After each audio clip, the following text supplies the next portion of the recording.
ನಮಸ್ಕಾರ ವೀಕ್ಷಕರೇ, ನಾನು ವಿಲ್ ಕ್ರಿಯೇಷನ್ ಸಂಸ್ಥೆಯ ಸಂಸ್ಥಾಪಕಿ ಅಮೃತ ಹರೀಶ್. ಈಗಾಗಲೇ ನಮ್ಮ ಸಂಸ್ಥೆಯಿಂದ ಬರ್ತಾ ಇರುವಂತ ಚಾನೆಲ್ಗಳಾದ Will Creations Kannada, Will Creations English ಕಾರ್ಯಕ್ರಮಗಳನ್ನ ನೀವು ನೋಡ್ತಾ ಇದ್ದೀರಾ. ಅದರಲ್ಲೂ ಮಾರಲ್ ಸ್ಟೋರೀಸ್, ನೀತಿ ಕಥೆಗಳು, ಈ ಕಾರ್ಯಕ್ರಮ ತುಂಬಾ ಚೆನ್ನಾಗಿ ಬರ್ತಾ ಇದೆ ಅಂತ ನೀವು ನಿಮ್ಮ ಮೆಚ್ಚುಗೆನ ನಮ್ಗೆ ತಿಳಿಸಿದ್ದೀರಾ. ಇದೇ ನಿಟ್ಟಿನಲ್ಲಿ ನಾವು ಒಂದು ಹೊಸ ಸೆಗ್ಮೆಂಟ್ ನ ಮಾಡ್ತಾ ಇದ್ದೀವಿ. ಈ ಸೆಗ್ಮೆಂಟ್ ನ ಹೆಸರು ವಿಷಯ ಮಂಥನ ಅಂತ. ವಾದೇ ವಾದೇ ಜಾಯತೆ ತತ್ವಬೋಧ. ನಾವು ಮೊಸರನ್ನ ಕಡ್ದಾಗ ಮಾತ್ರ ಬೆಣ್ಣೆ ಬರುತ್ತೆ. ಹಾಗೆ ಒಂದು ವಿಷಯನ ತಗೊಂಡು ಅದರ ಬಗ್ಗೆ ವಿಶ್ಲೇಷಣೆ ಮಾಡಿದಾಗ, ಅದ್ರ ಬಗ್ಗೆ ತರ್ಕ ಮಾಡಿದಾಗ, ಸಂವಾದ ಮಾಡಿದಾಗ ಅದರಲ್ಲಿರುವಂತಹ ತತ್ವ ಇರ್ಬೋದು, ಅದರಲ್ಲಿರುವಂತಹ ಸಂಕ್ಷಿಪ್ತವಾದಂತ ವಿಷಯ ನಮ್ಗೆಲ್ರಿಗೂ ತಿಳಿಯುತ್ತೆ. ಇದೇ ಈ ಒಂದು ಸೆಗ್ಮೆಂಟ್ ನ ನಮ್ಮ ಉದ್ದೇಶ. ಹಾಗಾಗಿ ಇವತ್ತಿಂದ ನಾವು ಈ ಹೊಸ ಸೆಗ್ಮೆಂಟ್ ನ ಪ್ರಾರಂಭ ಮಾಡ್ತಾ ಇದ್ದೀವಿ. ಇಂದಿನ ವಿಷಯ ಬಂದು ಮನರಂಜನೆ ತಂತ್ರಜ್ಞಾನ. ಮನರಂಜನೆ ಮತ್ತು ತಂತ್ರಜ್ಞಾನ ಈ ವಿಷಯದ ವಿಷಯ ಮಂಥನವನ್ನ ಶುರು ಮಾಡ್ತಾ ಇದ್ದೀವಿ. ಇದ್ರ ಬಗ್ಗೆ ನಾವು ಮಾತಾಡೋದಿಕ್ಕೆ ನನ್ನ ಜೊತೆ ಹರೀಶ್ ಭಟ್ ಅವರಿದ್ದಾರೆ. ನಾವು ಈಗಾಗಲೇ ಹೇಳ್ದಾಗೆ ನಮ್ಮ ಕಾರ್ಯಕ್ರಮದಲ್ಲಿ ವಿಷಯ ಮಂಥನ ಎಂಬ ಈ ಸೆಗ್ಮೆಂಟ್ ಅಲ್ಲಿ ನಾವಿವತ್ತು ತಗೊಂಡಿರೋ ಟಾಪಿಕ್ ಬಂದು ಮನರಂಜನೆ ಮತ್ತು ತಂತ್ರಜ್ಞಾನ ಅಂತ. ಸೊ ಇದ್ರ ಬಗ್ಗೆ ನೀವೇ ಶುರು ಮಾಡಿ ಮಾತನ್ನ ಅಂತ ಕೇಳ್ಕೊಂತೀನಿ. ಮನರಂಜನೆ ಅಂತ ತಗೊಂಡ್ರೆ ನಮ್ಮ ಭಾರತದಲ್ಲಿರ್ಬೋದು, ನಮ್ಮ ಕರ್ನಾಟಕದಲ್ಲಿರ್ಬೋದು ತುಂಬ ಹಳೆಯ ಇತಿಹಾಸಗಳಿದೆ. ಈಗ ನಮ್ಮ ರಂಗಭೂಮಿ ಅಂತ ತಗೊಂಡ್ರೆ ಕರ್ನಾಟಕದಲ್ಲಿ 10ನೇ ಶತಮಾನಕ್ಕಿಂತಲೂ ಮೊದಲು ರಂಗಭೂಮಿ ಇತ್ತು. ಮುಖ್ಯವಾಗಿ ರಂಗಭೂಮಿಗೆ ಪೂರಕವಾಗಿ ಬೇರೆ ಬೇರೆ ಬೇರೆ ಬೇರೆ ಆರ್ಟ್ ಫಾರ್ಮ್ಗಳಿದ್ವು. ಅಂದರೆ ಈಗ ಭರತನಾಟ್ಯ, ದೇವಸ್ಥಾನಗಳಲ್ಲಿ ಯಕ್ಷಗಾನಗಳು, ಆಮೇಲೆ ಹಾಗೆ ಬಂದಂತಹ ದೊಡ್ಡಾಟಗಳಿರ್ಬೋದು, ಆಮೇಲೆ ಗೊಂಬೆ ಆಟಗಳಿರ್ಬೋದು, ಪಪೆಟ್ ಶೋ, ಆಮೇಲೆ ಮೊದಲು ಹರಿಕಥೆಗಳನ್ನು ಮಾಡ್ತಾ ಇದ್ರು. ಹೀಗೆ ಬೇರೆ ಬೇರೆ ಬೇರೆ ಬೇರೆ ಬೇರೆ ಆರ್ಟ್ ಫಾರ್ಮ್ಗಳು ಸೇರಿಕೊಂಡು ಈ ರಂಗಭೂಮಿ ಹುಟ್ಕೊಳ್ಳೋದಕ್ಕೆ ಸಹಾಯವಾಯಿತು ಅಂತ ಹೇಳ್ಬೋದು. ಅಂದರೆ ಇತಿಹಾಸಕಾರರು ಆ ರೀತಿಯಲ್ಲಿ ಇದು ಮಾಡ್ಕೊಂಡು ಬರ್ತಾರೆ. ಹಾಗೆ ನಮ್ಮ ಇತಿಹಾಸವನ್ನು ನೋಡ್ತಾ ಹೋದರೆ ರಂಗಭೂಮಿ ಪರಿಪೂರ್ಣವಾಗಿ ಬೆಳೀತಾ ಬೆಳೀತಾ ಬೆಳೀತಾ ಬೇರೆ ಬೇರೆ ಫಾರ್ಮ್ಗಳು, ಆಮೇಲೆ ಬೇರೆ ಬೇರೆ ರಾಜ್ಯದ ಬೇರೆ ಬೇರೆ ರೀತಿಯ ಫಾರ್ಮ್ಗಳನ್ನೆಲ್ಲ ಆ್ಯಡ್ ಮಾಡ್ಕೋತಾ ಬಂತು, ಬೆಳ್ಕೊಂಡು ಬಂತು. ಸುಮಾರು 500-600 ವರ್ಷದ ಇತಿಹಾಸ ಯಕ್ಷಗಾನಕ್ಕೂ ಇದೆ. ಇದು ನಮ್ಮ ಕರ್ನಾಟಕದಲ್ಲಿ ಕರಾವಳಿ ಪ್ರದೇಶದಲ್ಲಿ, ಮಲೆನಾಡು ಪ್ರದೇಶದಲ್ಲಿ ಇರುವಂತದ್ದು. ಇದ್ರ ಜೊತೆಯಲ್ಲಿ ದೊಡ್ಡಾಟಗಳಿರ್ಬಹುದು, ಬಯಲಾಟಗಳಿರಬಹುದು, ಅದೇ ಗೊಂಬೆ ಆಟ, ತುಂಬಾ ಫಾರ್ಮ್ಗಳನ್ನು ನಾವು ನೋಡ್ತೇವೆ. ಮುಖ್ಯವಾಗಿ ರಂಗಭೂಮಿ ಬೆಳೀತಾ ಬೆಳೀತಾ 1900ರಿಂದ 1980 ನಮ್ಮ ಕರ್ನಾಟಕದಲ್ಲಿ ತುಂಬಾ ಉಚ್ಛ್ರಾಯ ಸ್ಥಿತಿಯಲ್ಲಿದ್ದಂತಹ ರಂಗಭೂಮಿ, ಅಂದ್ರೆ ತುಂಬಾ ಪೀಕಲ್ಲಿ ಪ್ರೊಫೆಷನಲ್ ಆಗಿ ಮುಖ್ಯವಾಗಿ ರಂಗಭೂಮಿಯನ್ನ ವೃತ್ತಿಯಾಗಿ ತಗೊಂಡು ಅವರು ವೃತ್ತಿ ರಂಗಭೂಮಿ ಅಂತಾನೆ ಆಯ್ತು. ಪ್ರೊಫೆಷನಲ್ ಆಗಿ ರಂಗಭೂಮಿಯೇ ಇದ್ದು ಅದನ್ನೇ ವೃತ್ತಿಯಾಗಿ ತಗೊಂಡು ಬೇರೆ ಬೇರೆ ಕಂಪನಿಗಳು ಅದನ್ನ ನಡೆಸ್ಕೊಂಡು ಬರ್ತಾ ಇತ್ತು. ಮುಖ್ಯವಾಗಿ ಈ ರಂಗಭೂಮಿಯ ಕಂಪನಿ ನಾಟಕಗಳನ್ನ ತಗೊಂತು ಅಂತಂದ್ರೆ ಇದು ಬೇರೆ ಬೇರೆ ಫಾರ್ಮ್ ಅನ್ನ ಎರವಲ್ಲಾಗಿ ಪಡ್ಕೊಂಡಿದೆ. ಇದರ ನಂತರದಲ್ಲಿ ಬಂದಿದ್ದೆ ನಮಗೆ ಸಿನಿಮಾ ಆರ್ಟ್ ಫಾರ್ಮ್. ಅಂದ್ರೆ ಈ ಮನರಂಜನೆಗಾಗಿಯೇ ಕೊಡುವಂಥದ್ದು. ಆದ್ರೆ ಸಿನಿಮಾ ಅನ್ನುವಂತಹ ಫಾರ್ಮ್ ಏನಿದೆ ಅದು ತಾಂತ್ರಿಕತೆಯಿಂದ ಕೂಡಿರುವಂಥದ್ದು. ಅಂದ್ರೆ ಅಲ್ಲೊಂದು ಟೆಕ್ನಾಲಜಿಗಳು ಸೇರ್ಕೊಂಡಿದೆ. ಅಂದ್ರೆ ನಾಟಕದಲ್ಲೂ ಇತ್ತಲ್ವಾ ಟೆಕ್ನಾಲಜಿ? ನಾಟಕದಲ್ಲೂ ಟೆಕ್ನಾಲಜಿ ಅನ್ನೋದು ಇತ್ತು. ಅಂದ್ರೆ ನಾವು ಮೊದಲು ತಗೊಂಡ್ರೆ ಈಗ ಯಕ್ಷಗಾನದ ಇರ್ಬೋದು, ಮೊದಲೆಲ್ಲವ ವಿದ್ಯುತ್ ದೀಪ ಇರಲಿಲ್ಲ, ಮೈಕ್ ಇರಲಿಲ್ಲ. ಈಗ ಯಕ್ಷಗಾನದ ಫಾರ್ಮ್ ಅನ್ನೇ ತಗೊಂತ ಹೋದ್ರು ಅಂದ್ರೆ ಈಗ 200 ಮೀಟರ್ 300 ಮೀಟರ್ ಕೂತಂತಹ ಪ್ರೇಕ್ಷಕರಿಗೆ ತಲುಪಬೇಕು ಅಂತ ಹೇಳಿ ಅವರು ದೀಪದ ವ್ಯವಸ್ಥೆಯನ್ನು ಮಾಡ್ತಾ ಇದ್ರು. ಆಮೇಲೆ ಪೌರಾಣಿಕ ಐತಿಹಾಸಿಕ ನಾಟಕಗಳೆಲ್ಲ ಇದು ಯಕ್ಷಗಾನದಲ್ಲಿ ಅದನ್ನ ಜೋರಾಗಿ ಮಾತಾಡುವಂತದ್ದಿರ್ಬೋದು. ಅವರ ಪ್ರೊಜೆಕ್ಷನ್ ಅಂದ್ರೆ ವಾಯ್ಸ್ ಅಷ್ಟು ದೂರ ಮುಟ್ಟಬೇಕು ಅಂತ ಹೇಳಿ ವಾಯ್ಸ್ ಅಲ್ಲಿ ಬದಲಾವಣೆ, ಕೃತಕವಾಗಿ ಆಡುವಂಥದ್ದು. ಆಮೇಲೆ ವೇಷಭೂಷಣಗಳಲ್ಲೆಲ್ಲ ದೊಡ್ಡ ರೀತಿಯಲ್ಲಿ ಶೈಲೀಕೃತವಾಗಿ ಅಭಿನಯಿಸೋದು, ಹಾಗೆ ಮೇಕಪ್ ಇರ್ಬೋದು, ಕಾಸ್ಟ್ಯೂಮ್ ಇರ್ಬೋದು, ಈ ಥರದ್ದೆಲ್ಲ ಇರ್ತಾ ಇತ್ತು. ಅದಾದ ಮೇಲೆ ನಿಧಾನಕ್ಕೆ ಮೈಕ್ ಬಂತು, ವಿದ್ಯುತ್ ದೀಪ ಬಂತು. ಅದನ್ನ ಪರ್ಫಾರ್ಮ್ ಮಾಡುವಂತದ್ದು ವ್ಯಕ್ತಿ ಲೈವ್ ಆಗಿ ಪರ್ಫಾರ್ಮ್ ಮಾಡ್ತಾ ಇದ್ದ, ಲೈವ್ ಆಗಿ ಕೂತ್ಕೊಂಡು ಎಲ್ಲ ಆಡಿಯನ್ಸ್ ಕೂಡ ನೋಡ್ತಾ ಇದ್ರು. ಅಂದ್ರೆ ಇಲ್ಲಿ ಪ್ರೇಕ್ಷಕ ಮತ್ತು ಕಲಾವಿದ ಏನಿದ್ದಾರೆ ಅವರು ಮುಖಾಮುಖಿ, ಲೈವ್ ಆಗಿ ಮುಖಾಮುಖಿ ಆಗುವಂತಹ ಫಾರ್ಮೆಟ್. ಸಿನಿಮಾ ಬಂದ್ರೆ ಏನು ಅಂದ್ರೆ ಇದರಲ್ಲಿ ಚಿತ್ರೀಕರಣ ಮಾಡ್ತೀವಿ, ಶೂಟಿಂಗ್ ಮಾಡ್ಬಿಟ್ಟು ಅದಾದ್ಮೇಲೆ ನೋಡುವಂಥದ್ದು, ಇನ್ನೊಬ್ಬರಿಗೆ ತೋರಿಸುವಂಥದ್ದು. ಈಗ ನಮ್ಮ ಕರ್ನಾಟಕದಲ್ಲಿ ತಗೊಂಡ್ರೆ 1921 ಅದನ್ನ ಶ್ರೀಕಂಠ ನರಸಿಂಹರಾಜ ಒಡೆಯರ ಆಸ್ಥಾನದಲ್ಲಿ ಒಂದು ನಾಟಕದ ಕಂಪನಿಯ ಪ್ರದರ್ಶನ ಆಗ್ತಾ ಇರ್ಬೇಕಿದ್ರೆ ನಿರುಪಮ ಅನ್ನೋ ನಾಟಕವನ್ನ ಅವರು ಕ್ರ್ಯಾಕಿಂಗ್ ಮಷಿನ್ ಅಂದ್ರೆ ಸುತ್ತುವಂತಹ ಇದರಿಂದ ಒಂದು ವಿಡಿಯೋ ತರದ್ದು ವಿಡಿಯೋ ಇದನ್ನ ಮಾಡ್ತಾರೆ. ಅಂದ್ರೆ ಕ್ಯಾಮ್ರಾದಿಂದ ಸುತ್ತೋ ತರ ಇರುವಂತ ಕ್ಯಾಮ್ರಾ, ಅದರಿಂದ ಆ ನಿರುಪಮ ನಾಟಕವನ್ನೇ ಅವರು ಶೂಟ್ ಮಾಡ್ತಾರೆ. ಅದರಲ್ಲಿ ವರದಾಚಾರ್ಯರು ಆಕ್ಟಿಂಗ್ ಮಾಡಿದ್ರು, ಅವರೇ ಮೊದಲಿನ ನಾಯಕರು ಅಂತ ಕನ್ಸಿಡರ್ ಆಗ್ತಾರೆ. ಆಮೇಲೆ ಮೊದಲ ಚಿತ್ರವಾಗಿ ಅದನ್ನ ಕನ್ಸಿಡರ್ ಮಾಡ್ತಾರೆ. ಇದು ಇತಿಹಾಸ ಇರುವಂತದ್ದು.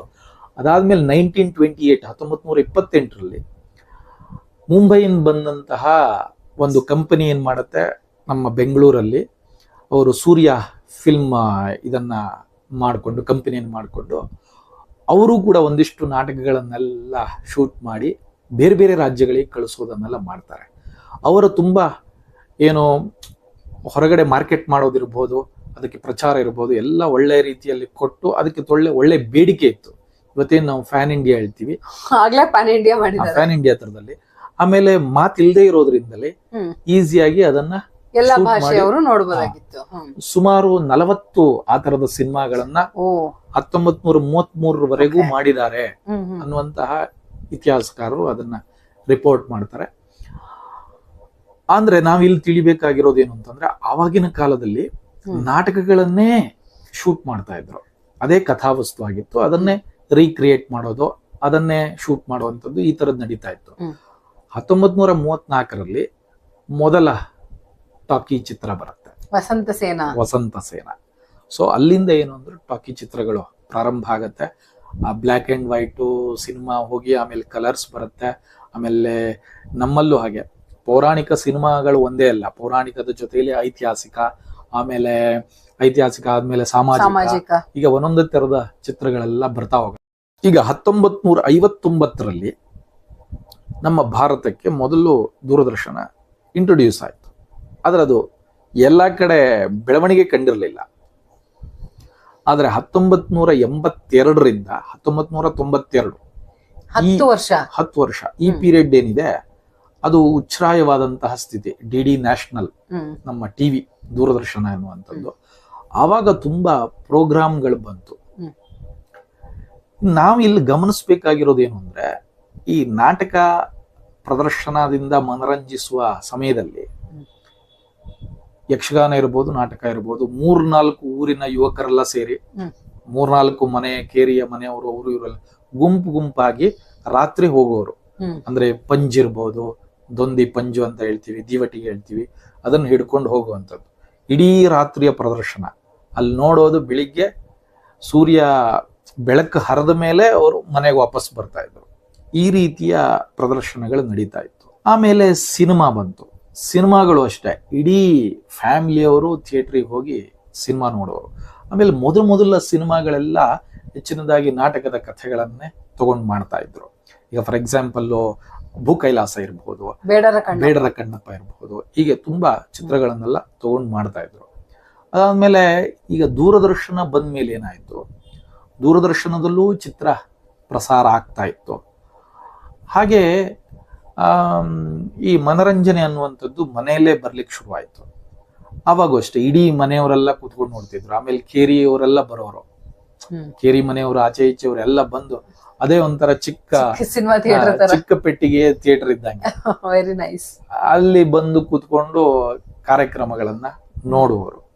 ಅದಾದ್ಮೇಲೆ ಏನಾಯ್ತು, ಅದೊಂಥರ ಸೆಲೆಬ್ರೇಷನ್ ಇದ್ದಂಗಿರೋದು ಅಲ್ಲ. ಅದೇ ಅದಕ್ಕೆ ಹೇಳಿದ್ದು, ಅಂದ್ರೆ ಆ ಸೆಲೆಬ್ರೇಷನ್ ಎಲ್ಲ ಜೊತೆಗೆ ನೀವ್ ಹೇಳ್ದಂಗ ರಂಗಭೂಮಿ ಅದು ನಾಟಕ ನೋಡ್ಬೇಕಾದ್ರೂ ಅಷ್ಟೇ ಏನೋ ಒಂದ್ ಹಬ್ಬದ ತರ ಎಲ್ಲ ವಾತಾವರಣ, ಇಡೀ ಊರಿನವರೇ ತಿಂಡಿ ಎಲ್ಲ ಕಟ್ಕೊಂಡು ಹೋಗೋರು ಅಂತ ನಮ್ ತಾತ ಎಲ್ಲ ಹೇಳೋರು. ಅಂದ್ರೆ ಅವ್ರು ಹೋಗ್ತಾನೆ ಕಡ್ಲೆಕಾಯಿ ಇರ್ಬೋದು, ಪೂರಿ ಇರ್ಬೋದು, ಬೇಕಾಗಿರೋ ತಿಂಡಿಗಳನ್ನೆಲ್ಲ ಕಟ್ಕೊಂಡು ಇದು ಮಾಡ್ಕೊಂಡು ಹೋಗಿ ಅದೊಂದು ರೀತಿ ಸಂಭ್ರಮ, ಅದೊಂದು ರೀತಿ ಹಬ್ಬದ ವಾತಾವರಣವೇ ಇರ್ತಾ ಇತ್ತು ಆ ಟೈಮಲ್ಲಿ. ಈಗ ನೋಡಿ, ಈಗ ಮನೆಯಲ್ಲೇ ದೂರದರ್ಶನ ಬಂದಾಗ ಮನೆಯಲ್ಲೂ ಅಷ್ಟೇ ಎಲ್ಲಾ ಕೆಲಸವನ್ನ ಮುಗಿಸ್ಕೊಂಡು ಯಾವ ಕಾರ್ಯಕ್ರಮ ಬೇಕೋ ಆ ಕಾರ್ಯಕ್ರಮ ನೋಡೋದಕ್ಕೆಲ್ಲ ಕುತ್ಕೊಳ್ಳೋರು, ಅಜಯ್ ಚವರೆಲ್ಲ ಬಂದು ನೋಡೋರು, ಈ ತರ ಇರ್ತಾ ಇತ್ತು. ಮತ್ತೆ ಎಲ್ಲೋ ಊರಲ್ಲಿ ಒಂದೋ ಎರಡೋ ಮನೇಲಿ ಟಿವಿ ಇದ್ರೆ ಅಷ್ಟು ವಿರಳವಾದಂಥದ್ದು ಹಾಗಿತ್ತು. ಅದಾದ ಮೇಲೆ ಏನಾಯ್ತು, 2000ನೇ ಇಸ್ವಿಯಲ್ಲಿ ನಮ್ಮ DD9 ಕನ್ನಡ ಪ್ರೋಗ್ರಾಮ್ ಇರೋದು ಚಂದನ ಆಯ್ತು 2000 ಇಸ್ವಿಯಲ್ಲಿ. ಆಮೇಲೆ 24 ಗಂಟೆನೂ ಕಾರ್ಯಕ್ರಮ, ಕನ್ನಡ ಕಾರ್ಯಕ್ರಮ. ಅವಾಗ ಕನ್ನಡ ಇದ್ರು ಸೀಮಿತ ಇತ್ತು. ಫಸ್ಟ್ DD9 ಅಲ್ಲಿ ಡಿಡಿ ಇದು ನ್ಯಾಷನಲ್ ಇದ್ದಾಗ DD9 ಹೇಳಿ ಅದು ಸೀಮಿತ ಟೈಮಿಗೆ ಅಷ್ಟೇ ಬರ್ತಾ ಇತ್ತು. 2000 ಇಸ್ವಿಯಿಂದ ಏನಾಯ್ತು, 24 ಗಂಟೆನೂ ಕಾರ್ಯಕ್ರಮ ಒಂದು. ಆಮೇಲೆ ಏನಾಯ್ತು, ಖಾಸಗಿ ಚಾನೆಲ್ಗಳು ಅಂದ್ರೆ ಸ್ಯಾಟಲೈಟ್ ಇದು ಸಿಕ್ಕಿ ಅವುಗಳ ಪ್ರವೇಶ ಆಯ್ತು. ಖಾಸಗಿ ಚಾನೆಲ್ಗಳ ಪ್ರೋಗ್ರಾಮ್ಗಳು, ಚಾನೆಲ್ಗಳು ಇಡೀ ಭಾರತದಲ್ಲಿ ಏನಿಲ್ಲ ಅಂದ್ರೂ 1000 ಚಾನೆಲ್ಗಳ ತರದಲ್ಲಿ ಬೆಳ್ಕೊಂಡು ಬಂತು.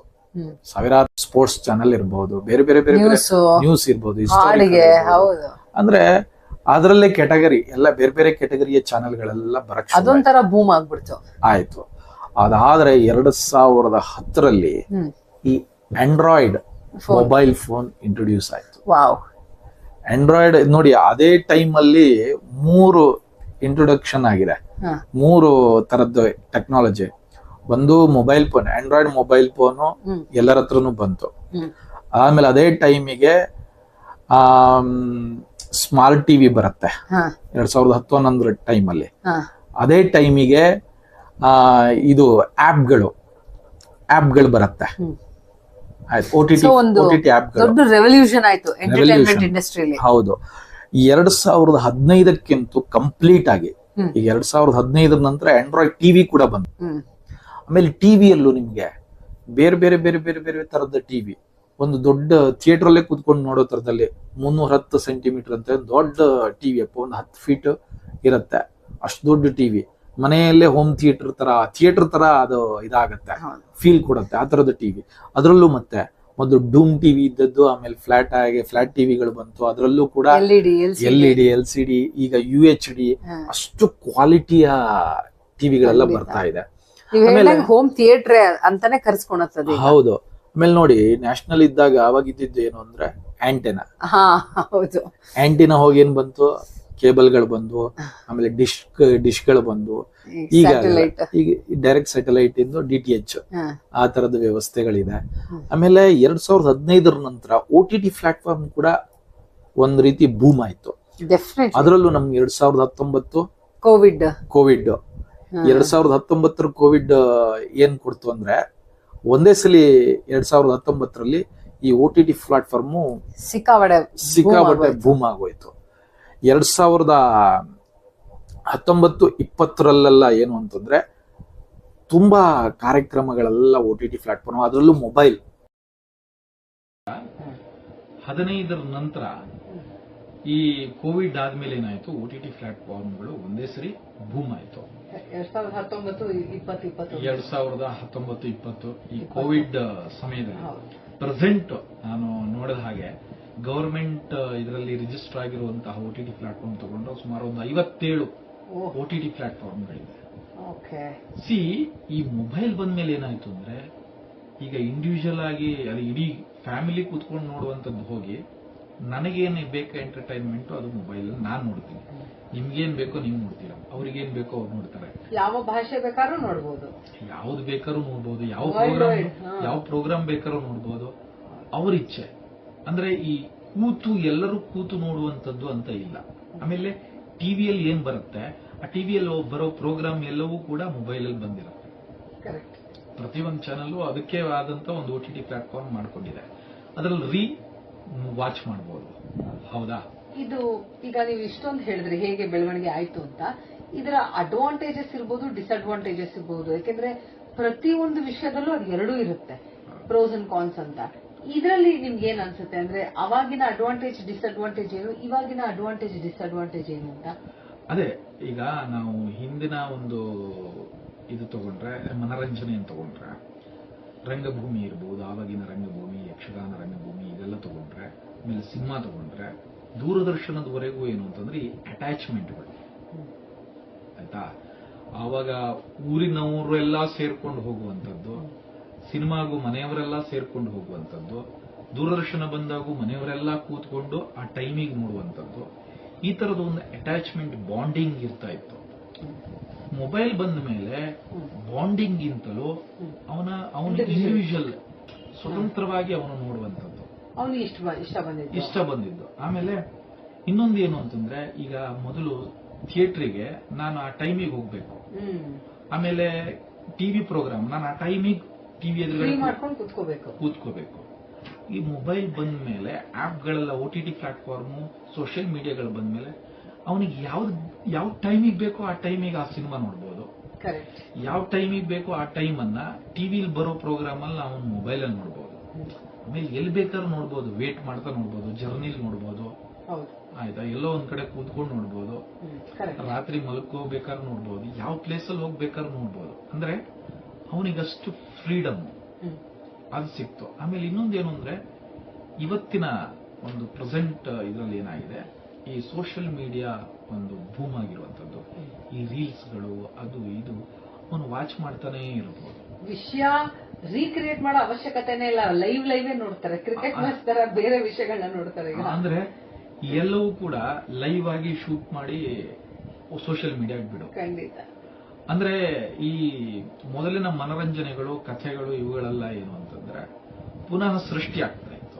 ಒಂದು ಕಥೆ ಸೃಷ್ಟಿ ಮಾಡಿ ಆ ಕಥೆಯನ್ನ ಡೈರೆಕ್ಟ್ ಮಾಡಿ ಆ ಕಥೆಯನ್ನ ಪುನಃ ಎನಾಕ್ಟ್ ಮಾಡಿ ಅದನ್ನ ಜನರಿಗೆ ತೋರಿಸ್ತಾ ಇದ್ರು. ಇವಾಗ ಹಾಗಲ್ಲ, ಅಲ್ಲಿ ಇಲ್ಲಿ ಸುದ್ದಿ ಅದು ಇದು ಎಲ್ಲವೂ ಕೂಡ ನೇರವಾಗಿ ಬರುತ್ತೆ. ಅಂದ್ರೆ ಲೈವ್ ಆಗಿ ಕಳಿಸ್ತಾರೆ. ನಾನು ಆ ಟೈಮಿಗೆ ಹೋಗ್ಬೇಕು ಅಂದ್ರೆ ನನ್ನ ಎಲ್ಲ ಕೆಲಸನ ಮುಗಿಸ್ಕೊಂಡು ನಾನು ಅದರ ಎದುರುಗಡೆ ಕೂತ್ಕೋತಾ ಇದ್ದೆ. ಟಿವಿ ಇರ್ಬೋದು, ಸಿನಿಮಾ ಇರ್ಬೋದು ಅಲ್ವಾ. ಇವಾಗ ಏನಾಗಿದೆ, ನನ್ನ ಹತ್ರನೇ ಇದೆಯಲ್ಲ, ನನ್ನ ಜೋಬಲ್ಲೇ ಇರುತ್ತೆ, ನನ್ನ ಜೊತೆಗೆ ಇರುತ್ತೆ, ನಾನು ಎಷ್ಟೊತ್ತಿಗೆ ಬೇಕಾದ್ರೂ ನೋಡ್ಬೋದು. ಈ ಒಂದ್ ರೀತಿ ಅಶಿಸ್ತು ಮಾಡ್ತಾ ಇದೆ ಅಂತ ಅನ್ಸುತ್ತಾ? ಯಾಕೆಂದ್ರೆ ಅವಾಗಾದ್ರೆ ಎಲ್ಲಾ ಕೆಲಸನ ಮುಗಿಸ್ಕೊಂಡು ಪರ್ಟಿಕ್ಯುಲರ್ ಆಗಿ ಇದಕ್ಕಿಂತ ಟೈಮ್, ಅಂದ್ರೆ ಎಂಟರ್ಟೈನ್ಮೆಂಟ್ ಗೆ ಅಂತಾನೆ ಒಂದು ಟೈಮು ಮತ್ತೆ ಆ ಮೈಂಡ್ ಸೆಟ್ ಅಲ್ಲಿ ಹೋಗೋರು. ಈಗ ಎನಿ ಟೈಮ್ ನೋಡುವಂತ ಅನುಕೂಲ ಇರೋದ್ರಿಂದ ಎಲ್ಲೋ ಒಂದ್ ಕಡೆ ಡಿಸಿಪ್ಲಿನ್ ಮೀರ್ತಾ ಇದೆಯಾ, ನಮ್ ಕಂಟ್ರೋಲ್ ತಪ್ತಿದ್ಯಾ, ಇದನ್ನ ನಾವು ತಿಳ್ಕೋಬೇಕಾ? ಈ ವಿಷಯನ ನಾವು ಕಂಟ್ರೋಲ್ ತಪ್ತಿದೆ. ಯಾಕೆಂದ್ರೆ ಎಷ್ಟೋ ಜನ ನೀವು ನೋಡಿರ್ತೀರಾ, ನಿದ್ದೆ ಬರಲ್ಲ ಅಂತಾರೆ, ರೀಲ್ಸ್ ನೋಡ್ತಿರ್ತಾರೆ, ಅಥವಾ okay what ever it is mobile ನೋಡ್ತಿರ್ತಾರೆ. ಇದು ಇನ್ನೂ ಅವ್ರ ಹೆಲ್ತ್ ಮೇಲೆ ಎಫೆಕ್ಟ್ ಆಗ್ತಿದೆ ಅಂತ ಬರ್ತಾನೆ ಇದೆ ವಿಷಯಗಳು. ಖಂಡಿತ ಅದು ಆಗ್ತಾನೆ ಇದೆ. ನಮ್ಮ ಜೊತೆಗೆ ಇದ್ದಾಗ ಅದು ನಾವು ಅದಕ್ಕೆ ಅಡಿಕ್ಟ್ ಆಗ್ಬಿಡ್ತೀವಿ. ಅದಿಲ್ಲದೆ ನಮ್ಮ ಹತ್ರ ಇಲ್ಲ. ಈಗ ಏನಾಗಿದೆ, ಇಡೀ ಪ್ರಪಂಚದ ನ್ಯೂಸ್ ಇರ್ಬೋದು, ಪ್ರೋಗ್ರಾಮ್ ಇರ್ಬೋದು, ಎಲ್ಲ ಟೈಮಲ್ಲೂ ನಮ್ಗೆ ಸಿಗೋದ್ರಿಂದಾಗಿ, ನಮ್ಮ ಜೊತೆಗೆ ಇರೋದ್ರಿಂದಾಗಿ ಅವನೇನ್ ಮಾಡ್ತಾನೆ, ಅವನ ಕೆಲಸ ಕಾರ್ಯಗಳನ್ನ ಬಿಟ್ಟು ಅದನ್ನ ನೋಡುವಂತದ್ದು ಆಗ್ಬೋದು, ಅಥವಾ ಯಾವ ಟೈಮಿಗೆ ಬೇಕಾದ್ರೂ ಆ ಟೈಮಿಗೆ ನೋಡ್ತೀನಿ ಅಂತ ಆಗ್ಬೋದು. ಶಿಸ್ತಿನಲ್ಲಿ ಅದನ್ನ ವಾಚ್ ಮಾಡೋ ತರದಲ್ಲಿ ಇರಲ್ಲ. ಈಗ ಆ ಟೈಮು ಅಂತಂದ್ರೆ, ಈಗ ಮೊದಲು ಒಂದು ಯಕ್ಷಗಾನಕ್ಕೆ ಅವ್ರು ಹೋಗ್ತಾ ಇದ್ರು, ಊರಿನವರೆಲ್ಲ ಒಂದು ನಾಟಕಕ್ಕೆ ಹೋಗ್ತಾ ಇದ್ರು. ಈ ಟೈಮಿಂದ ಪ್ರಾರಂಭ ಅಂತಿದ್ರೆ ಎಲ್ಲರೂ ಊರಿನವರು ಒಂದು 7 ಗಂಟೆಗೆ ಊಟ ಮಾಡಿಕೊಂಡು ಎಲ್ಲ ರೆಡಿ ಮಾಡಿಕೊಂಡು ಅಲ್ಲಿಗೆ ಹೋಗುವಂಥದ್ದು, ಅದಕ್ಕೆ ಬೇಕಾಗಿರೋ ಕೆಲಸಗಳನ್ನೆಲ್ಲ ಮುಗಿಸ್ಕೊಳ್ಳುವಂಥದ್ದು. ಒಂದು ಸಿನಿಮಾ ಶೋ ಇದೆ ಅಂತಂದ್ರೆ ಈ ಟೈಮಿಗೆ ಹೋಗಿ ಆ ಸಿನಿಮಾ ನೋಡುವಂಥದ್ದು, ಅಥವಾ ಆ ಸಿನಿಮಾ ಈ ಟೈಮಿಗೆ ನೋಡ್ಕೊಂಡು ಬಂದು ಅವ್ರ ಕೆಲಸ ಮಾಡ್ಕೊಳ್ಳುವಂಥದ್ದು. ಟಿವಿಯಲ್ಲೂ ಕೂಡ ಆ ತರ ನಾವು ವೀಕ್ಷಕರಾಗಿರ್ತಾ ಇದ್ವಿ. ಮೊಬೈಲ್ ಬಂದಿದ್ದೇನಾಗಿದೆ, ನನಗೆ ಸಮಯ ಇಲ್ಲ, ಯಾವ ಸಮಯದಲ್ಲಿ ಬೇಕಾದ್ರೂ ನೋಡ್ಬೋದು. ಆದ್ರೆ ಒಂದು ಮೊಬೈಲ್ ಇಂದ ಇದರಿಂದ ಒಂದು ಅಡ್ವಾಂಟೇಜ್ ಏನಂದ್ರೆ, ಯಾರ ಪ್ರತಿಭೆಯನ್ನು ಬೇಕಾದ್ರೂ ಇಲ್ಲಿ ತೋರಿಸ್ಬೋದು. ಇದರಿಂದ ತುಂಬಾ ಜನ ಮುಂದೆನೂ ಬಂದಿದ್ದಾರೆ. ಆಮೇಲೆ ಇನ್ನೊಂದು ಪಾಯಿಂಟ್ ಹೇಳಿದೆ, ಎಲ್ಲೋ ವೇಟಿಂಗ್ ಪೀರಿಯಡ್, ಆಮೇಲೆ ಎಲ್ಲೋ ಒಂದ್ ಕಡೆ ಲೋನ್ಲಿನೆಸ್ ಇದು ತೆಗೆದುಹಾಕಿರ್ಬೋದು. ಯಾಕಂದ್ರೆ ಪ್ಲಸ್ ಇರುತ್ತೆ, ಮೈನಸ್ ಇರುತ್ತೆ. ಹೌದು, ಅದಕ್ಕೆ ಹೇಳಿದ್ದು. ಇನ್ನೊಂದೇನು ಅಂತಂದ್ರೆ ಪ್ಲಸ್ ಪಾಯಿಂಟ್, ಈ ಮೊಬೈಲ್ ತಂತ್ರಜ್ಞಾನದಿಂದಾಗಿ ಯಾರು ಬೇಕಾದ್ರೂ ಅವನ ಟ್ಯಾಲೆಂಟ್ ಅನ್ನ, ನನಗೆ ಹಾಡಕ್ ಬರುತ್ತೆ, ನನಗೇನೋ ಒಂದು ಕಥೆಯನ್ನ ಬರೆದು ಹೇಳಕ್ ಬರುತ್ತೆ, ನನಗೆ ಯಾವುದೋ ಒಂದು ಪ್ಲೇಸಿನ ಬಗ್ಗೆ ವಿವರಣೆ ಕೊಡಕ್ ಬರುತ್ತೆ. ಒಂದು ಅಡಿಗೆ ಮಾಡೋದು ಸಹ ಒನ್ ಆಫ್ ದ ಬಿಗ್ಗೆಸ್ಟ್. ಇದರಿಂದ ಮಾಡೋರು ಮತ್ತೆ ಎಷ್ಟೋ ಜನ ಅಡಿಗೆ, ಈಗ ಬ್ಯಾಚುಲರ್ ಇರ್ತಾರೆ ಅಥವಾ ಬೇರೆ ದೇಶಗಳಿಗೆ ಹೋಗಿರ್ತಾರೆ, ಅವ್ರಿಗೂ ತುಂಬಾ ಅನುಕೂಲ ಆಗ್ತಿದೆ ಅನ್ನೋದು ನನ್ನ ಅನಿಸಿಕೆ. ಯಾಕೆಂದ್ರೆ ಎಸ್ಪೆಷಲಿ ಕುಕಿಂಗ್. ಹೌದು, ಈಗ ಒಂದೇ ಕಾರ್ಯಕ್ರಮ ಅಂತಲ್ಲ, ಒಂದೇ ತರದ ಪ್ರತಿಭೆ ಅಂತಲ್ಲ, ಎಲ್ಲಾ ತರದ್ದು ಪ್ರತಿಭೆಯನ್ನು. ಈಗ ನಾವು ಸೋಷಿಯಲ್ ಮೀಡಿಯಾ ತಗೊಂಡ್ರೆ ಅಲ್ಲಿ ನಮ್ಗೇನು ಕುಕಿಂಗ್ ಮಾಡೋರು ಇರ್ತಾರೆ, ಕುಕಿಂಗ್ ಮಾಡಿಯೂ ತೋರಿಸ್ತಾರೆ ಅವರ ಪ್ರತಿಭೆಯನ್ನ, ಹಾಡು ಹೇಳೋರು ಹಾಡು ಹೇಳಿಯೂ ತೋರಿಸ್ತಾರೆ.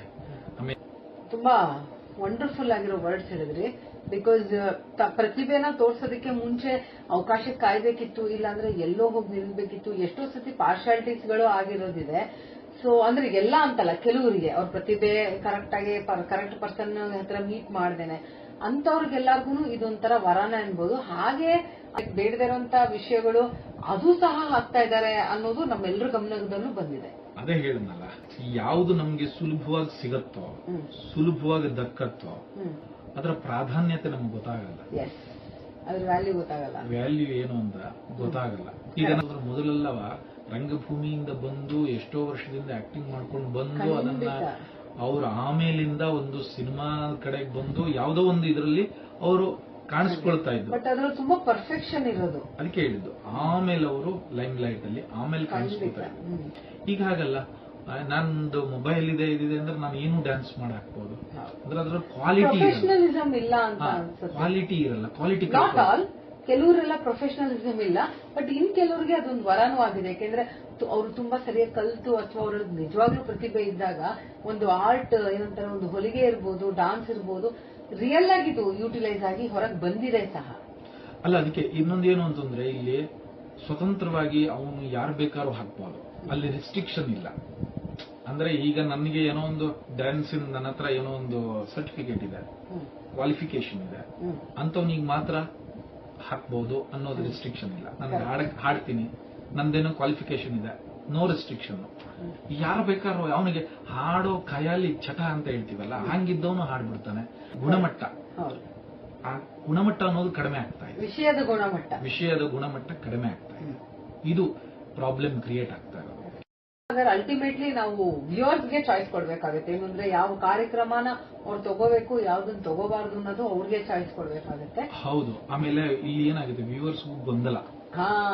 ಈಗ ಮೊದಲ ಮಾರ್ಕೆಟ್ ಅಲ್ಲಿ ನಾವು ಫಸ್ಟ್ ಏನೋ ಸೋಪ್ ತಗೋಬೇಕು ಅಂದ್ರೆ ಬೆರಳೆಣಿಕೆ ಸೋಪ್ ಇತ್ತು, ಶಾಂಪೂ ಇತ್ತು. ಇವಾಗ ಆಗಲ್ಲ, ಒಂದ್ ದೊಡ್ಡದಾಗಿ ಬಜಾರೇ ಇರತ್ತೆ, ದೊಡ್ಡದಾಗಿ ಒಂದು ಶೋರೂಮ್ ತರ ಇಟ್ಬಿಡ್ತಾರೆ. ನಾನು ಯಾವ ಸೋಪ್ ಯೂಸ್ ಮಾಡ್ಲಿ, ಯಾವ ಶಾಂಪೂ ಯೂಸ್ ಮಾಡ್ಲಿ ನನಗೆ ಗೊತ್ತಾಗಲ್ಲ.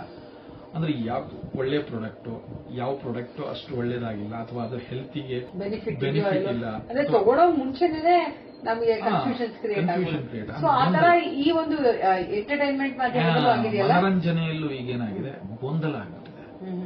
ಅದೇ ಮೇನ್ ನಾನು OTT ಪ್ಲಾಟ್ಫಾರ್ಮ್ ಅಲ್ಲಿ ಒಂದು ಆಪ್ ನೋಡಿದ್ರೆ ತೆಗೆದ್ರೆ ಸಾವಿರಾರು ಸಿನಿಮಾಗಳು, ಎಲ್ಲಾ ಕಡೆಯಲ್ಲೂ ಸಿನಿಮಾ, ಆಮೇಲೆ ಎಲ್ಲಾ ಕಡೆಯಲ್ಲೂ ವೆಬ್ ಸೀರೀಸ್ಗಳು, ಆಮೇಲೆ ಸೀರಿಯಲ್ಗಳು, ಅದು ಇದು ಟಿವಿ ಪ್ರೋಗ್ರಾಮ್ಗಳು, ಪ್ಲಾಟ್ಫಾರ್ಮ್, ಸೋಷಿಯಲ್ ಪ್ಲಾಟ್ಫಾರ್ಮ್ ಅಲ್ಲಿ ರೀಲ್ಸ್ಗಳು ಸಿಕ್ಕಾಪಟ್ಟೆ ಒಂದು ಹೇಳಿದ್ನಲ್ಲ, ನಮ್ಗೆ ಪಟ್ಟಿ ಮಾಡಕ್ಕೆ ಸಾಲಲ್ಲ, ಅಷ್ಟು ದೊಡ್ಡದು ಬೆಳೀತಾ ಹೋಗುತ್ತೆ. ಗೊಂದಲ, ನಾವು ಯಾವ್ದು ಏನ್ ಬೇಕು ಅಂತ ನಮಗೆ ಕನ್ಫ್ಯೂಷನ್ ಆಗ್ತದೆ, ಗೊಂದಲಗಳಿರುತ್ತೆ. ಹಾಗಾಗಿ ಈಗ ನಾವು ಒಂದು ಮನರಂಜನೆಯನ್ನು ಕೊಡ್ತೀವಿ ಅಂದ್ರು ನಾವು ಅಧ್ಯಯನ ಮಾಡಿ ಕೊಡ್ಬೇಕಾಗತ್ತೆ. ಅಂದ್ರೆ ಈಗ ನಾನು ಒಂದು ಸಿನಿಮಾನೋ ಅಥವಾ ಒಂದು ಸೀರಿಯಲ್ ಅಥವಾ ರಂಗಭೂಮಿಯ ಒಂದು ನಾಟಕನೋ ಯಾವುದೇ ಇರ್ಬೋದು, ಯಾವುದನ್ನ ಈ ಪ್ರೇಕ್ಷಕನಿಗೆ ತಲುಪಿಸ್ತೀನಿ ಎಂದು ಇವಾಗ ನಾನು ಅಧ್ಯಯನ ಮಾಡಿ ಅದರಲ್ಲಿ ಒಂದು ಒಳ್ಳೇದನ್ನ, ಬೆಸ್ಟ್ ಅನ್ನೋದನ್ನ ಕೊಡೋ ತರದಲ್ಲಿ ನಾನು ಅದು ಕ್ರಿಯೇಟ್ ಮಾಡಿ ಕೊಡ್ಬೇಕಾಗತ್ತೆ. ಹಾಗಾದ್ರೆ ಈಗ ತುಂಬಾ ಚಾಲೆಂಜಸ್ ಇದೆ ಅಂತ ಹೇಳ್ತೀರಾ? ಅಂದ್ರೆ ಇವಾಗಿನ ಸಿನಿಮಾ ಇರ್ಬೋದು, ಸೀರಿಯಲ್ ಇರ್ಬೋದು, ಅಥವಾ ರಂಗಭೂಮಿ ಯಾವುದೇ ಇರ್ಬೋದು, ಇಷ್ಟೊಂದು ಚಾಯ್ಸಸ್ ಇರೋದ್ರಿಂದ ಸೊ ಇವರೆಲ್ರಿಗೂ ಒಂದು ಬಿಗ್ಗೆಸ್ಟ್ ಚಾಲೆಂಜ್. ಹೌದು, ಎಲ್ಲಾ ಮನರಂಜನೆ ಮಾಧ್ಯಮಕ್ಕೂ ಒಂದು ಚಾಲೆಂಜ್ ಇದೆ, ಆಯ್ತಾ, ಒಂದು ಸವಾಲು. ನಾನು ಹೇಗೆ ಒಳ್ಳೆಯ ಕಾರ್ಯಕ್ರಮವನ್ನು ಕೊಡಬೇಕು, ನಾನು ಹೇಗೆ ಅದನ್ನ ಕ್ರಿಯೇಟ್ ಮಾಡಬೇಕು, ನಾನು ಅದಕ್ಕೆ ಏನೇನು ತಯಾರಿ ಮಾಡ್ಕೋಬೇಕು, ಈ ತರದ ಎಲ್ಲಾ ರೀತಿಯಾದಂತಹ ಒಂದು ಸವಾಲಿದೆ. ಆ ಸವಾಲನ್ನು ಎದುರಿಸ್ಕೊಂಡೇ ಅವನು ಕೊಡಬೇಕು. ಅಂದ್ರೆ ಸುಲಭವಾಗಿ ಇಲ್ಲ. ಇದೆಲ್ಲ ಈ ತಂತ್ರಜ್ಞಾನ ಅನ್ನೋದು ಬೆಳವಣಿಗೆ ಹೊಂದಿ, ತಂತ್ರಜ್ಞಾನ ಅನ್ನೋದು ಮನರಂಜನೆ ಒಟ್ಟಿಗೆ ಸೇರ್ಕೊಂಡು ನಮ್ಗೆ ತುಂಬಾ ಸವಾಲಾಗಿದೆ. ಈಗ ಪ್ರೆಸೆಂಟ್ ತಗೊಂಡ್ರೆ 2023-24 ತಗೊಂಡ್ರೆ ಈಗ AI ಜಮಾನ, ಆರ್ಟಿಫಿಷಿಯಲ್ ಇಂಟೆಲಿಜೆನ್ಸ್ ಇದು ಎಂಟ್ರಿ ಕೊಟ್ಟಿದೆ. ಈ AI ಜಮಾನ ಎಂಟ್ರಿ ಕೊಟ್ಟು ಏನಾಗಿದೆ ಅಂತಂದ್ರೆ, ಈಗ ನನ್ನ ರೀತಿಯದ್ದೇ ಒಂದು ಕಾರ್ಟೂನ್ ಬೊಂಬೆಯನ್ನ ಉಪಯೋಗಿಸ್ಕೋಬಹುದು, ಕ್ರಿಯೇಟ್ ಮಾಡಬಹುದು, ಅಥವಾ ಯಾವುದೋ ಒಂದು ಕಥೆಯನ್ನ ನಾನು ಅಲ್ಲ ಹಾಕ್ತು ಅಂತಂದ್ರೆ ಅದೇ ಕಥೆ ಚಿತ್ರಕಥೆ ಎಲ್ಲ ಬರೆದು ಕೊಟ್ಬಿಡತ್ತೆ. ಸಾಂಗ್ ಅನ್ನ ಕ್ರಿಯೇಟ್ ಮಾಡ್ಬೋದು, ಕ್ಲೋನ್ ಮಾಡ್ಬೋದು, ಬೇರೆ ಬೇರೆ ಬೇರೆ ಬೇರೆ ಬೇರೆ ಆಪ್ಷನ್ಗಳು. ಆರ್ಟಿಫಿಷಿಯಲ್ ಇಂಟೆಲಿಜೆಂಟ್ ಅನ್ನೋದು ಬರ್ತಾ ಇದೆ, ಈಗ ಬೆಳವಣಿಗೆ ಆಗ್ತಾ ಇರುವಂತದ್ದು ಪ್ರೆಸೆಂಟ್. ಸೊ ಅದು ತುಂಬಾ ಚಾಲೆಂಜ್ ಆಗುತ್ತಾ ಅಥವಾ ಸಹಾಯ ಆಗುತ್ತೆ ಅಂತ ಅನ್ಸುತ್ತಾ? ಸಹಾಯ ಅನ್ನೋದಕ್ಕಿಂತಲೂ ಈಗ ನನ್ಗೆ ಮೊದಲು ತುಂಬಾ ಎಕ್ವಿಪ್ಮೆಂಟ್ಸ್ ಗಳು ಇರ್ತಾ ಇತ್ತು, ಅದಕ್ಕೆ ನಾನು ಖರ್ಚು ಮಾಡಬೇಕಿತ್ತು, ಈಗ ಇನ್ವೆಸ್ಟ್ಮೆಂಟ್ಸ್ ಮಾಡಬೇಕಿತ್ತು. ಇದು ಹಾಗಲ್ಲ, ವಿತೌಟ್ ಇನ್ವೆಸ್ಟ್ಮೆಂಟ್ ಕಡಿಮೆ ಮಾಡ್ತಾ ಇದೆ. ನಾನು ಕೊಟ್ಬಿಟ್ರಾಯ್ತು ಒಂದು. ಆದ್ರೆ ಏನು ಅಂತಂದ್ರೆ ಇದರಲ್ಲೂ ಕೆಲವು ಅಧ್ಯಯನಗಳು ಬೇಕು, ನಾನು ಹೇಗೆ ಮಾಡಬೇಕು ಅನ್ನೋದು. ನಾನೇನೋ ಒಂದು ಫೋಟೋ ಮಾಡ್ತೀನಿ ಅಥವಾ ಒಂದು ವಿಡಿಯೋ ಮಾಡ್ತೀನಿ ಅಂತಂದ್ರೆ ರಿಲೇಟೆಡ್, ಅದಕ್ಕೆ ಹೇಗೆ ನಾನು ಪ್ರಾಂಪ್ಟ್ ಕೊಡಬೇಕು, ಆ ಪ್ರಾಂಪ್ಟ್ ಕೊಡೋ ವಿಧಾನ ನನಗೆ ಗೊತ್ತಿರಬೇಕು. ಹೌದಾ? ಹಾಗೆ ನಾನು ಯಾವುದೋ ಒಂದು ಸಾಂಗ್ ಕ್ರಿಯೇಟ್ ಮಾಡ್ತೀನಿ ಅಂದ್ರೆ ನನಗೆ ಸಾಂಗಿಗೆ ಏನ್ ಬೇಕು, ಬೀಟ್ಸ್ ಗಳು ಬೇಕು, ಅದ್ರ ಬಗ್ಗೆ ನಾಲೆಜ್ ಇರಬೇಕು. ಈಗ ವಿಷಯ ಕೊಟ್ಟಿದ್ದನ್ನ ಅದು ಫ್ರಾಕ್ಷನ್ ಆಫ್ ಸೆಕೆಂಡ್ ಅಲ್ಲಿ ಕ್ರಿಯೇಟ್ ಮಾಡ್ಬಿಡುತ್ತೆ ಅದು. ಬಟ್ ಅದು ಕ್ವಾಲಿಟಿ, ಮನುಷ್ಯನ ಕ್ರಿಯೇಟಿವಿಟಿಯ ಕ್ವಾಲಿಟಿ ಇರುತ್ತಾ? ಮನುಷ್ಯನ ಎಲ್ಲೇ ಇರೋದು. ಇದು ಸುಲಭವಾಗಿ ಕೈ ಎಟಕದ ಹಾಗೆ ಏನಾಗತ್ತೆ ನಮ್ಗೆ, ನಾನು ಕೂಡ ಮಾಡ್ಬೋದು, ನಾನು ಹಾಡು ಹೇಳದೇ ಇರೋನು ಹಾಡು ಹೇಳ್ತಾ ಇದ್ದೀನಿ ಅನ್ನೋ ತರದಲ್ಲಿ ನನ್ನ ವಾಯ್ಸ್ ಅಲ್ಲಿ ಒಬ್ಬ ಹಾಡುಗಾರನ ಸೃಷ್ಟಿ ಮಾಡಬಹುದು. ಹೌದಾ? ಆಮೇಲೆ ನಾನೇನೋ ಕಥೆ ಹೇಳ್ತೀನಿ ಅಂದ್ರೆ ನನ್ನ ಕಥೆಗೆ ಬೇಕಾಗಿರೋ ಕಾರ್ಟೂನು, ನನಗ್ ಕಥೆಗೆ ಬೇಕಾಗಿರೋ ಸೀನರಿಗಳನ್ನ ನಾನು ಕ್ರಿಯೇಟ್ ಮಾಡ್ಕೋಬಹುದು. ಇಲ್ಲಿ CG ವರ್ಕ್ ಇಲ್ಲ, ಆಮೇಲೆ ಯಾವುದೇ ಕೂಡ ಗ್ರೀನ್ ಮ್ಯಾಟ್ ಇಲ್ಲ, ಆಮೇಲೆ ಎಕ್ವಿಪ್ಮೆಂಟ್ಸ್ ಇಲ್ಲ, ಆಮೇಲೆ ಎಲ್ಲೋ ಹೋಗಿ ನಾನು ಒಂದು ಸ್ಟುಡಿಯೋದಲ್ಲಿ ಮಾಡಬೇಕು ಅಂತ ಇಲ್ಲ. ಈ ತರ ಇನ್ವೆಸ್ಟ್ಮೆಂಟ್ಸ್ ಕಡಿಮೆ. ಟ್ಯಾಲೆಂಟ್ ಅನ್ನೋದು, ಪ್ರತಿಭೆ ಅನ್ನೋದನ್ನ ನಾವು ತಗೊಂಡಾಗ ಎಲ್ಲೋ ಒಂದ್ ಕಡೆಗೆ ನಿಜವಾದ ಪ್ರತಿಭೆಗಳಿಗೆ ಅಸಮಾಧಾನ ಆಗ್ಬೋದು. ಯಾಕೆಂದ್ರೆ ನಾನು ನಿಜವಾಗ್ಲೂ ಹಾಡ್ತಾ ಇದ್ದೆ, ನಾನು ನಿಜವಾಗ್ಲೂ ಡ್ಯಾನ್ಸ್ ಮಾಡ್ತಾ ಇದ್ದೆ, ನಾನು ನಿಜವಾಗ್ಲೂ ಕಥೆ ಬರೀತಾ ಇದ್ದೆ. ಇದೆಲ್ಲವನ್ನೂ ಕೂಡ ಏನಾಗಿದೆ, ಈ ಆರ್ಟಿಫಿಷಿಯಲ್ ಇಂಟೆಲಿಜೆಂಟ್ ಅನ್ನೋದು ಒಬ್ಬ ನಿಜವಾದ ಇಂಟೆಲಿಜೆಂಟಿಗೆ ಆರ್ಟಿಫಿಷಿಯಲ್ ಇಂಟೆಲಿಜೆಂಟ್ ನುಂಗ್ತಾ ಇದೆ. ನಿಜವಾದ ಇಂಟೆಲಿಜೆಂಟ್ ಏನಿದ್ದಾನೆ ಅವನು ಸೈಡ್ ಆಗ್ತಾ ಇದ್ದಾನೆ. ಸೊ ಈಗ ಆರ್ಟಿಫಿಷಿಯಲ್ ಇಂಟೆಲಿಜೆಂಟ್ ಅವನ ಪ್ಲೇಸ್ ಅನ್ನ ಆಕ್ಯುಪೈ ಮಾಡ್ಕೊತಾ ಇದೆ. ಸೊ ಅದು ಒಂದು ನಮ್ಗೆ ಚಾಲೆಂಜ್ ಇರುವಂತದ್ದು. ಆದ್ರೆ ಇದೆಲ್ಲ ಮೀರಿ ಇವಾಗ ಎಂಟರ್ಟೈನ್ಮೆಂಟ್ ಕೊಡ್ಲೇಬೇಕಾಗುತ್ತೆ. ಮನರಂಜನೆಯನ್ನ ನಾವು ಹೇಗೆ ಉಳಿಸ್ಕೊಂಡು ಹೋಗ್ತೀವಿ, ಬೆಳೆಸ್ಕೊಂಡು ಹೋಗ್ತೀವಿ ಅನ್ನುವಂಥದ್ದು ನಾವು ಯೋಚನೆ ಮಾಡಬೇಕು. ಈಗ ನಾವು ರಂಗಭೂಮಿ ಅಂತ ತಗೊಂಡ್ರೆ, ರಂಗಭೂಮಿ ಅವಾಗ್ಲೂ 10ನೇ ಶತಮಾನದ ಇದರಿಂದನೂ ಇತ್ತು, ಇವಾಗ್ಲೂ ಇತ್ತು, ಮುಂದೆ ಇರತ್ತೆ ಅನ್ನೋದಕ್ಕೆ ಏನು ಅಂತಂದ್ರೆ ನಾವು ಏನಾಗ್ತೀವಿ, ಲೈವ್ ಆಗಿ ಪ್ರೇಕ್ಷಕ ಮತ್ತೆ ಕಲಾವಿದ ಇರಬಹುದು, ಇಬ್ರು ಲೈವ್ ಆಗಿರ್ತೀವಿ, ಮುಖಾಮುಖಿಯಾಗಿರ್ತೀವಿ. ಆಮೇಲೆ ಇಲ್ಲೇನು ಅಂದ್ರೆ ನಿಜವಾದ ಭಾವನೆಗಳು ವ್ಯಕ್ತ ಆಗ್ತಾ ಇರ್ತಾರೆ. ನಟ ಇರಬಹುದು, ಅವನ ಅಭಿನಯಿಸುವಂತ ಕಥೆ ಇರಬಹುದು, ಅದು ಏನು ಅಂತಂದ್ರೆ ಭಾವಪೂರ್ಣವಾಗಿ ಒಬ್ಬ ಪ್ರೇಕ್ಷಕನಿಗೆ ಕನೆಕ್ಟ್ ಆಗ್ತಾ ಇರ್ತದೆ. ಅದು ಲೈವ್ ಆಗಿ ಕನೆಕ್ಟ್ ಆಗ್ತಾ ಇರುತ್ತೆ. ಯಾವುದೇ ರೀತಿಯಾದಂತಹ ಆರ್ಟಿಫಿಷಿಯಲ್ಗಳು ಇಲ್ಲಿ ಕ್ರಿಯೇಟ್ ಆಗಲ್ಲ. ಯಾವುದೇ ಏನಾದ್ರೂ ಒಂದು, ಈಗ ರಂಗಸಜ್ಜಿಕೆಯಲ್ಲಿ ಏನೇ ಮಾಡಿದ್ರು, ಆ ಬದಲಾವಣೆಗಳನ್ನು ಮಾಡಿದ್ರು, ಅದು ಕಥೆಗೆ ಪೂರಕವಾಗಿ ಒಂದು ಸಿಂಬಾಲಿಕ್ ಆಗಿರುತ್ತೆ. ಆಯ್ತಾ? ಯಾವುದನ್ನು ಅದು ಕೂಡ ಸಿಂಬಾಲಿಕ್ ಆಗಿರುತ್ತೆ ಬಿಟ್ರೆ ಯಾವುದನ್ನು ಕೂಡ ಆಕ್ಯುಪೈ ಮಾಡಿಕೊಳ್ಳಲ್ಲ. ಈಗ ನೋಡಿ, ಆರ್ಟಿಫಿಷಿಯಲ್ ಇಂಟೆಲಿಜೆಂಟ್ ಪ್ರತಿಭೆಯನ್ನೇ ಆಕ್ಯುಪೈ ಮಾಡ್ಕೊಳ್ತಾರೆ. ಸೊ ಇಲ್ಲಿ ಯಾರು ಹಾಡುಗಾರರಲ್ಲ, ಆಮೇಲೆ ಯಾರು ಮಾತುಗಾರರಲ್ಲ, ಅವರು ವರ್ಷಾನುಗಟ್ಟಲೆ ಸಾಧನೆ ಮಾಡಿ ಕಲ್ತಿರೋದು ಇದು 1 ಸೆಕೆಂಡ್ ಅಲ್ಲಿ ಓವರ್ಟೇಕ್ ಮಾಡ್ತಾರೆ. ಯಾರು ರೈಟರು ಒಂದು ಗೊತ್ತಾಗಲ್ಲ. ಆ ತರದಲ್ಲಿ ಬೆಳವಣಿಗೆ ಆಗ್ತದೆ. ಸೊ ಇದೆಲ್ಲವೂ ಕೂಡ ನಮಗೆ ಸವಾಲಾಗಿದೆ. ನಾವು ನಿಜವಾಗಿಯೂ ಮನಮುಟ್ಟುವ ಹಾಗೆ, ಈ ಪ್ರೇಕ್ಷಕರಿಗೆ ತಲುಪುವ ಹಾಗೆ ನಾವು ಯಾವ ಮನರಂಜನೆಯನ್ನ ಕೊಡ್ತೀವಿ ಅನ್ನುವಂಥದ್ದು ನಮ್ಮಲ್ಲಿರುವಂತಹ ಸವಾಲು. ಸೊ ಆ ಸವಾಲನ್ನ ನಾವು ಕರೆಕ್ಟ್ ಆಗಿ ಅಧ್ಯಯನ ಮಾಡಿಕೊಂಡು, ಕರೆಕ್ಟ್ ಆಗಿ ನಾವು ನೋಡಿಕೊಂಡು ಪ್ರೇಕ್ಷಕರಿಗೆ ಕೊಟ್ವಿ ಅಂತಾದ್ರೆ ಖಂಡಿತವಾಗಿಯೂ ಪ್ರೇಕ್ಷಕರು ಎಲ್ಲಾ ಸಮಯದಲ್ಲೂ ನಮ್ಮನ್ನ ಪ್ರೋತ್ಸಾಹಿಸ್ತಾರೆ ಮತ್ತೆ ನಮ್ಮ ಜೊತೆಗೆ ಇರ್ತಾರೆ. ತುಂಬಾ ಒಳ್ಳೆ ಮಾತು ಹೇಳಿದ್ರಿ. ಈಗ ಅಷ್ಟೇ ಅಲ್ಲ, ನೀವು ಹೇಗೆ ಒಂದು ಮನರಂಜನೆ ಅನ್ನೋದು ಶುರುವಾಯಿತು ಅನ್ನೋದ್ರಿಂದ ಹಿಡಿದು ಇವತ್ತಿನ ಮನರಂಜನೆಯವರೆಗೂ ಮತ್ತು ತಂತ್ರಜ್ಞಾನ ಹೇಗೆ ಬೆಳೆದು ಬಂತು, ಅದರ ಜೊತೆ ಮನರಂಜನೆ ಹೇಗೆ ಜಾಯಿನ್ ಆಯ್ತು ಅನ್ನೋದನ್ನ ತುಂಬಾ ಸಂಕ್ಷಿಪ್ತವಾಗಿ ಹೇಳಿದ್ರಿ. ನಾವು ಆಗ್ಲೇ ಈ ಸೆಗ್ಮೆಂಟ್ ಹೆಸರು ಹೇಳಿದಾಗೆ ವಿಷಯ ಮಂಥನ ಏನಿದೆ, ಖಂಡಿತವಾಗ್ಲೂ ಈ ಮಂಥನದಿಂದ ನಮಗೆ ಸಾಕಷ್ಟು ವಿಷಯಗಳು ತಿಳಿತು. ಅಷ್ಟೇ ಅಲ್ಲದೆ ನನಗನ್ಸಿದ್ದು ಪ್ರತಿಯೊಂದು ವಿಷಯದಲ್ಲೂ plus and minus, pros and cons ಇದ್ದೇ ಇರುತ್ತೆ. ಹಾಗೆ ಆಗ ಇದ್ದಿದ್ದಂತಹ ಮತ್ತು ಈಗ ಇರುವಂತಹ ಎಲ್ಲಾ ಒಂದು ಮನರಂಜನೆಯ ಒಂದು ಡಿಫ್ರೆಂಟ್ ಏನಂತಾರೆ ಜನರೇಷನ್ ಅಲ್ಲೂ ಇದ್ದಿದ್ದಂತಹ ಪ್ಲಸ್ ಮೈನಸ್ ಸಹ ನಾವು ಡಿಸ್ಕಸ್ ಮಾಡಿದ್ವಿ. ತುಂಬಾ ಒಳ್ಳೆ ವಿಷಯ ಅಂತ ನನಗೆ ಭಾರಿ ಖುಷಿ ಆಯ್ತು. ಸೊ ನೋಡಿದ್ರಲ್ಲ ವೀಕ್ಷಕರೇ, ನಾವು ನಮಗೆ ಅನಿಸಿರುವಂತಹ ವಿಷಯವನ್ನ ತಗೊಂಡು ನಮಗೆ ಏನು ನಾಲೆಜ್ ಇನ್ಫಾರ್ಮೇಶನ್ಸ್ ಇದೆ ಅದರ ವಿಷಯ ಇಟ್ಕೊಂಡು ನಾವು ಒಂದಷ್ಟು ಚರ್ಚೆಗಳನ್ನ ಮಾಡಿದ್ವಿ, ವಿಶ್ಲೇಷಣೆಯನ್ನ ಮಾಡಿದ್ವಿ. ಸೊ ಇದಲ್ಲೇನೆ ನೀವು ಸಹ ನಿಮಗೆ ಇನ್ನೇನಾದ್ರೂ ವಿಷಯಗಳು ಗೊತ್ತಿದ್ರೆ ಈ ವಿಚಾರವಾಗಿ ಅಥವಾ ಯಾವ್ದಾನ ವಿಷಯಗಳು ನಿಮ್ಗೆ ಹೇಳಬೇಕು ಅನ್ಸಿದ್ರೆ ದಯವಿಟ್ಟು ಕಮೆಂಟ್ ಬಾಕ್ಸ್ ಅಲ್ಲಿ ತಿಳಿಸಿ. ಯಾಕೆಂದ್ರೆ ನಾವು ಯಾವಾಗ್ಲೂ ತಿಳ್ಕೊಳ್ಳೋಕ್ಕೂ ರೆಡಿ ಇದ್ದೀವಿ, ತಿಳಿಸಕ್ಕೂ ರೆಡಿ ಇದ್ದೀವಿ. ಸೊ ಈ ಕಾರ್ಯಕ್ರಮದ ಉದ್ದೇಶ ನಾವು ಬೇರೆಯವರಿಂದನೂ ತಿಳ್ಕೊಳ್ಳೋದು ಮತ್ತು ನಮಗ್ ತಿಳಿದಿರೋದನ್ನ ಇನ್ನೊಬ್ರಿಗೆ ತಿಳಿಸೋದು. So we are ready to learn and ready to teach also.